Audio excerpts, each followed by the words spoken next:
Olá, nação tricolor. Nesta quarta-feira, o São Paulo, como mandante, mas na Vila Belmiro, faz o jogo contra o Red Bull Bragantino.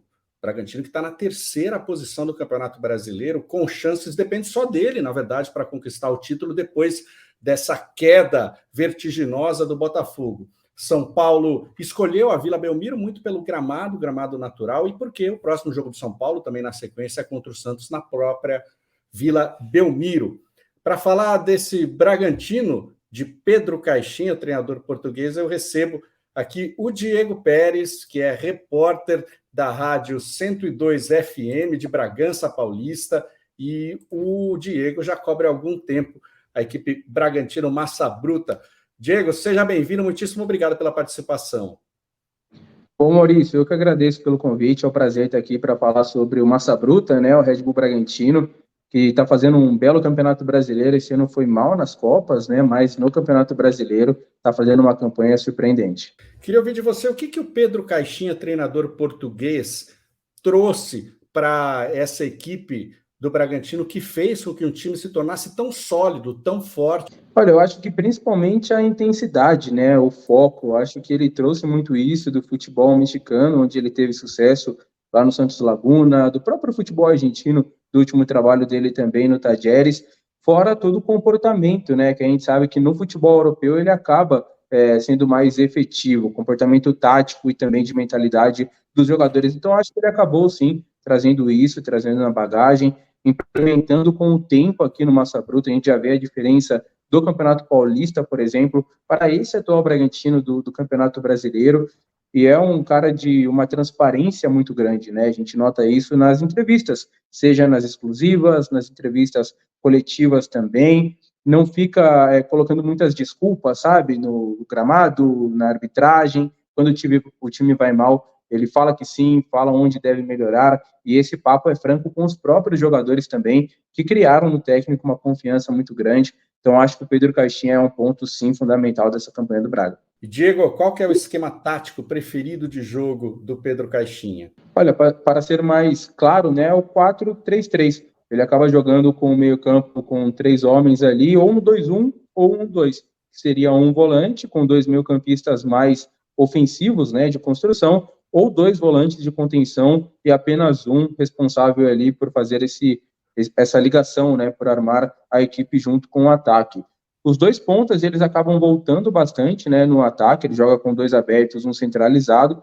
Então, os 2 pontas, que nesse momento tem sido Elinho pela direita e o Henry Mosquera pela esquerda, eles ajudam bastante na marcação, até porque o Bragantino, ora, ele forma esse sistema defensivo com 4 defensores mesmo, os 2 zagueiros, os 2 laterais, padrão, mas às vezes o lateral acaba virando um ala com o outro lateral, se estiver atacando pelo lado esquerdo, o lateral direito acaba virando um terceiro zagueiro. Se estiver pelo lado direito atacando, o lateral esquerdo vira esse terceiro zagueiro. Então, é uma alternativa de construção que o Caixinha acaba implementando bastante também no Braga. E os laterais que descem, você falou, são 2 nomes de destaque, né? Esse ano, o Aderlan e o Juninho Capixaba. Sim, principalmente o Juninho Capixaba. Na lateral direita, no começo da temporada, o Andrés Hurtado era o titular, ele que está recentemente nas convocações do Equador, nas últimas ele foi convocado. A primeira convocação dele já foi pelo Del Valle, né, quando jogava lá, e foi para a Copa América, para a última, mas acabou perdendo um pouco de espaço na seleção, também no Bragantino com o tempo para o Aderlan, mas hoje ele voltou a ser titular, pelo menos nas 2 últimas partidas aí do Bragantino. Ele é muito mais ofensivo do que defensivo. Agora, o Juninho Capixaba já é um cara mais regular, faz a sua melhor temporada na carreira, segundo o próprio jogador também, e olha que ele teve, né, atuações de destaques, principalmente no Fortaleza, antes de vir para o Bragantino, quase saiu, ele foi eleito o melhor lateral esquerdo do Campeonato Paulista, continuou muito bem no Campeonato Brasileiro, e quase saiu para o CSKA da Rússia, uma negociação frustrada, por conta de não ter um aval mesmo da matriz. A Red Bull não teve um aval, o Red Bull Bragantino não teve um aval da Red Bull, da matriz, por conta da situação atual da Rússia, para negociar com o clube de lá. Então a negociação acabou sendo frustrada, ela estava praticamente certa, e a gente até pensou, pô, será que isso vai dar uma abalada no jogador? Muito pelo contrário, ele voltou muito bem, o Capixaba hoje é um dos líderes técnicos, porque está jogando muito bem, e também na questão de liderança comportamental também, né? Ele é muito raçudo, ele é muito intenso, isso acaba refletindo no time inteiro. O Léo Ortiz, que acho que é o destaque entre os dois zagueiros, né, chegou até a ser convocado pelo Tite, né, no ano passado para a seleção brasileira. Como é que ele tem atuado? Está em plena forma? Está em plena forma. O Léo Ortiz ele acabou voltando após longos 6 meses aí de recuperação de uma lesão no joelho. Ele passou por um processo cirúrgico, então também havia dúvida de como o Léo Ortiz voltaria, né? Porque lesão com cirurgia acaba demandando de um tempo de recuperação, de transição também, mas ele voltou muito bem, voltou sendo o mesmo Léo Ortiz, né? De muita qualidade acima de tudo. O Léo Ortiz é um zagueiro que é muito técnico, então, ao mesmo tempo que ele desarma muito, faz as intervenções, ele também tem uma capacidade muito grande de sair jogando, né? O que fazia com que o Tite gostasse dele, o Tite já o conhecia de longa data por conta do pai do Léo Ortiz, que foi um exímio jogador de futsal, né? E o Tite gostava bastante, então já tinha essa proximidade, essa amizade, e no Bragantino ele tem sido uma peça fundamental, além de ser o capitão da equipe, ele ajuda muito, e hoje forma uma dupla de zaga muito boa com o Léo Real, que passou por uma desconfiança, ainda muito jovem, mas que hoje, ao lado do Léo Ortiz, forma uma boa dupla de zaga, e o Léo, sem dúvida nenhuma, é um dos líderes também do elenco, um dos melhores jogadores de capacidade de nível técnico do Bragantino. Goleiro Cleiton inspira confiança ou tem uma certa um pé atrás da torcida com ele? Olha, a torcida, eu acho que parte dela ainda tem um pé atrás com o Cleiton, né? Porque durante toda a passagem dele no Bragantino, desde que ele chegou em 2020, ele coleciona alguns momentos difíceis, né? Algumas falhas, algumas situações que acabaram estremecendo essa relação dele com o torcedor. Ele começou muito mal o ano aqui no Bragantino. Ele foi fundamental, por exemplo, na eliminação para o Água Santa, na semifinal do Campeonato Paulista, em que uma falha individual dele, o Bragantino acabou perdendo aquela vaga para a final para disputar contra o Palmeiras. Mas no Campeonato Brasileiro, Cleiton é unanimidade. Hoje a torcida fala aquele famoso nunca critiquei, né? Porque ele está muito bem. De 31 rodadas, 16 delas, o Cleiton não tomou gols. Ele acabou não tomando gol. O Bragantino ficou zerado em 16 partidas, né? Ele acaba sendo o líder do Campeonato Brasileiro nos clean sheets, como a galera fala. Então, está muito bem nesse momento, é unanimidade o Cleiton. Indo para o meio de campo, Diego, a gente tem esse trio que é o Matheus Fernandes, né, o Jadson e o Lucas Evangelista. O Jadson, os jogos que eu vi dele, é um volante muito técnico, né, que ajuda muito no início da armação. O Matheus é mais de pegada e o Evangelista seria o cérebro, vamos dizer, desse time? Sim, o Matheus é o primeiro volante, ele é o cara do desarme, né? Ele também foi o líder do Paulista de desarmes, é um dos líderes do Campeonato Brasileiro também, nesse quesito. Se eu não me engano, só perde para o Juninho Capixaba, que também é do Bragantino. Então, ele é esse destruidor, o Matheus Fernandes. Ele tem muita capacidade com a bola no pé, mas o papel dele é meio que de proteger ali mesmo e servir os companheiros. O Jadson, ele era esse jogador também, tanto é que a torcida apelidou ele aqui de Pitbull, né, porque ele morde a todo momento, ele é muito intenso, ele é muito rápido no campo, né, ele acaba ocupando bastante espaços durante a partida. Mas com o técnico Pedro Caixinha, ele meio que virou esse cara também de armar, já jogou pelo lado direito como um ala, às vezes acaba surgindo também ali na ponta, auxiliando o extremo do Bragantino. Então, ele acabou virando esse cara que você falou, de ser um técnico também, que ajuda na distribuição. E o Lucas Evangelista é o meia clássico do Bragantino, né? Ele também tem uma capacidade grande de intensidade, de desarme, de ajudar na marcação, mas ele acaba sendo esse meio técnico que serve muitos atacantes. É o maior assistente do Bragantino na temporada, é um dos maiores assistentes do Campeonato Brasileiro, e acaba chamando atenção. Acho que de regularidade na temporada, se eu fosse colocar um jogador, seria o Lucas Evangelista. É muito difícil um jogo ruim do camisa 8 do Bragantino. O jogador que passou pelo São Paulo, né? Passou pela base ali, fez o final da sua formação no São Paulo e hoje se encontra sendo um dos destaques aí do Bragantino. Outro São Paulino que está no Bragantino, uma contratação importante, um investimento da Red Bull, é o Elinho. Ele está bem, o Elinho é um dos destaques, amadureceu, quer dizer, fisicamente também, hoje é um jogador já maduro. Olha, se a gente for fazer o recorte do Bragantino nas últimas 2 partidas, o Goiás e o Corinthians, o Elinho é um dos destaques. Na temporada, eu acho que fica um pouco longe, assim, ele teve momentos ruins, ele continua oscilando muito, né? Porque o Elinho, quando ele vai bem, ele vai muito bem. Ele faz golaços, ele chuta muito de fora da área, ele prefere jogar no lado direito. Acho que isso acabou atrapalhando ele em alguns momentos no Bragantino, com o técnico Maurício Barbieri, principalmente quando o Arthur estava na equipe. O Arthur era o ponta-direita titular e não tinha quem o tirasse dali. Aí o Elinho acabava jogando, quando titular, pelo lado esquerdo, quando entrava também. Eu acho que isso acabou atrapalhando um pouco o desenvolvimento do Elinho aqui no Bragantino.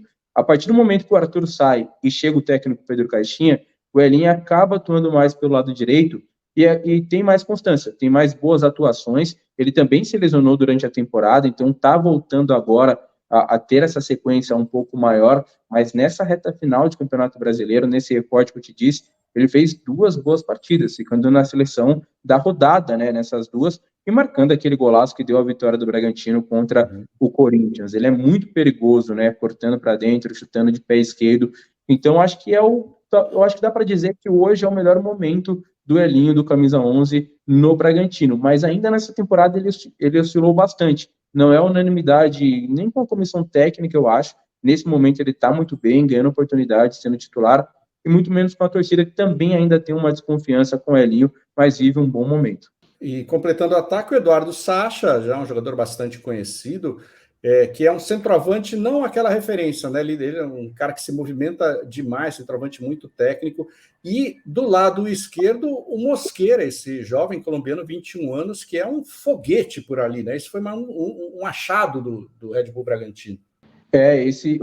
Começando pelo Mosquera, ele foi um achado, assim, um investimento muito bom do Bragantino, barato e bom, do trabalho de scout do Massa Bruta, né? Porque pouco conhecido, ele que era jogador de várzea na Colômbia, se tornou profissional em 2020, pouquíssimo tempo, né?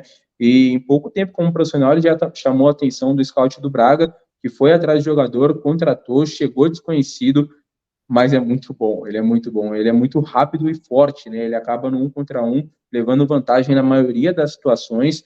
A torcida gosta muito do colombiano, ele que no seu melhor momento, né, quando ele fez 2 gols na vitória por 4-0 contra o Flamengo aqui, ele acabou se lesionando também, voltou após 3 meses e voltou da mesma maneira, né? Incisivo, rápido, ele é veloz, ele dá muito trabalho. Então o Mosquera hoje eu acho que ele é o principal jogador do Bragantino, sendo esse cara que pode definir a partida em um lance, no lance individual. O Bragantino é um time muito coletivo, mas talvez o Mosquera seja o jogador mais individual do Bragantino, com essa capacidade de fazer o diferente, né? O drible, o chute, a arrancada. Então ele acaba sendo muito importante nesse momento.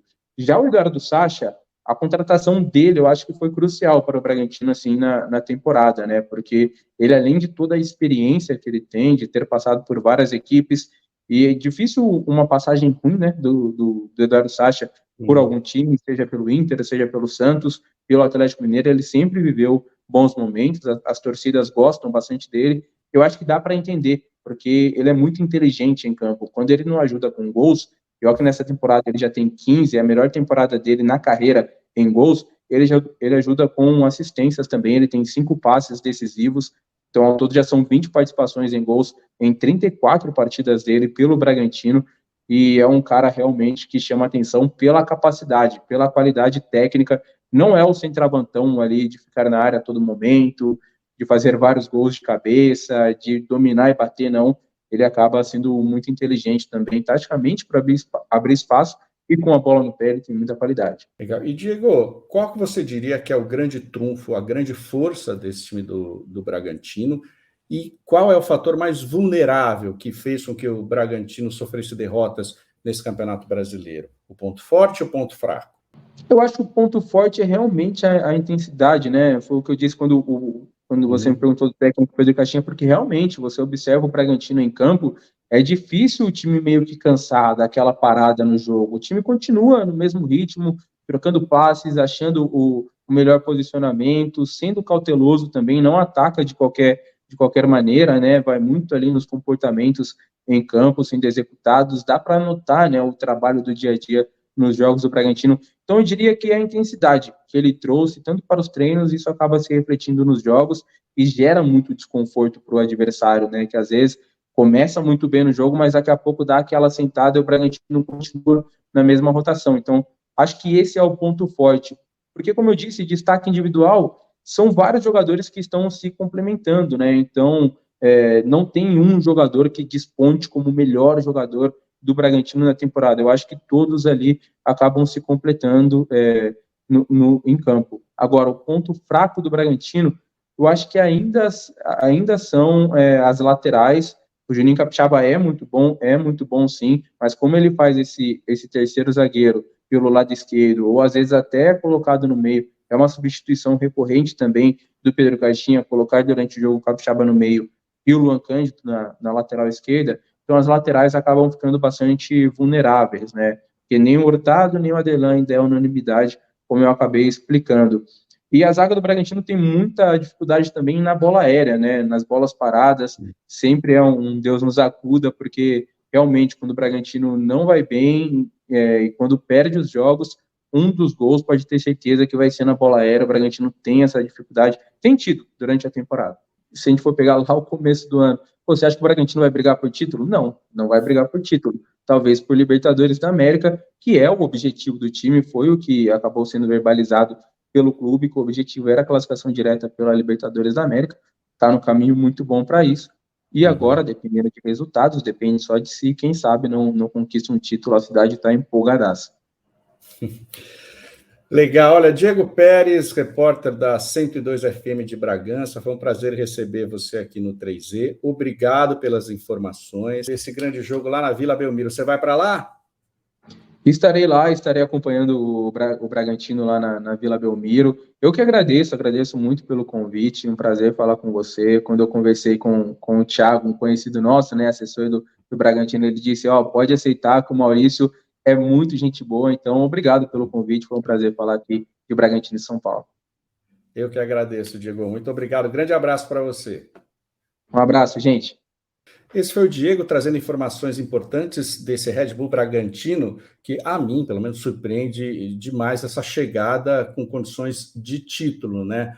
Claro, é sempre um time muito forte, um time que tem um investimento de uma multinacional, trabalha muito sério, mas acho que na lista de ninguém o Bragantino era cotado como um candidato ao título, e agora é, né? Na altura da 33ª rodada, o Red Bull Bragantino tem condições, depende só de si, porque afinal de contas está um ponto atrás do Botafogo, mas tem o confronto direto. Na Vila Belmiro, um jogo difícil do São Paulo, a torcida deve estar presente, né? Santos é bem pertinho de São Paulo, tem também todos os São Paulinos da Baixada Santista, e o São Paulo vai precisar de muito apoio para poder superar essa equipe que vem azeitada, vem com um conjunto muito forte.